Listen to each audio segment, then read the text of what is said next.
On va tout de suite appeler depuis Jérusalem le porte-parole du ministère des Affaires étrangères israélien, Emmanuel Nachshon. Bonsoir.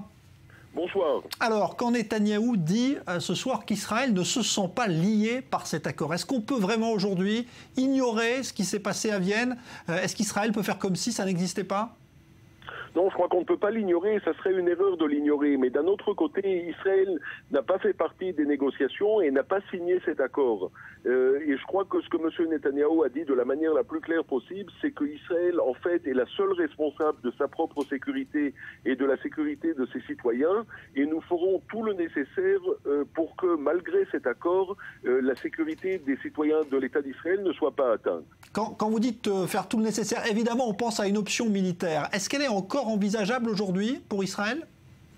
Alors, Israël a toujours fait très attention de ne pas donner trop de détails ou d'informations sur les différentes options.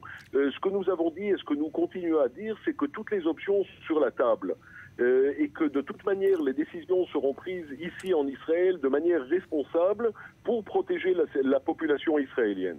Alors Emmanuel Nachshon, quand on regarde quand même cet accord, on s'aperçoit qu'il y a de nombreux mécanismes de contrôle qui ont été mis en place, que l'Iran va quand même réduire fortement ses capacités d'enrichissement, le nombre de centrifugeuses.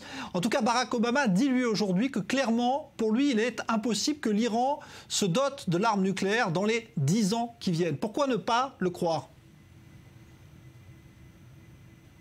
Emmanuel Nachshon? Qui est indigne de confiance.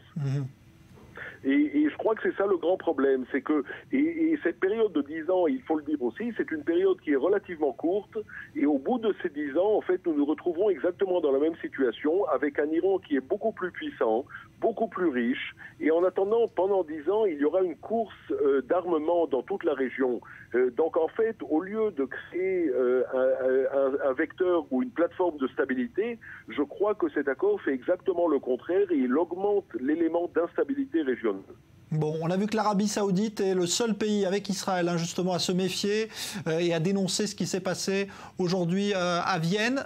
Ça peut-être peut renforcer l'axe qui est peut-être en train de se créer entre Riyad et Jérusalem? Mais je crois qu'il y a certainement une convergence d'intérêts entre plusieurs pays de la région, et notamment entre Israël et l'Arabie Saoudite. Nous faisons face à un danger commun et nous privilégions, et Israël et l'Arabie Saoudite, nous privilégions la stabilité, et nous espérons que cet accord ne sera pas une cause, en fait, la cause d'une très très grande instabilité régionale. Merci Emmanuel Nachshon pour cette réaction en direct.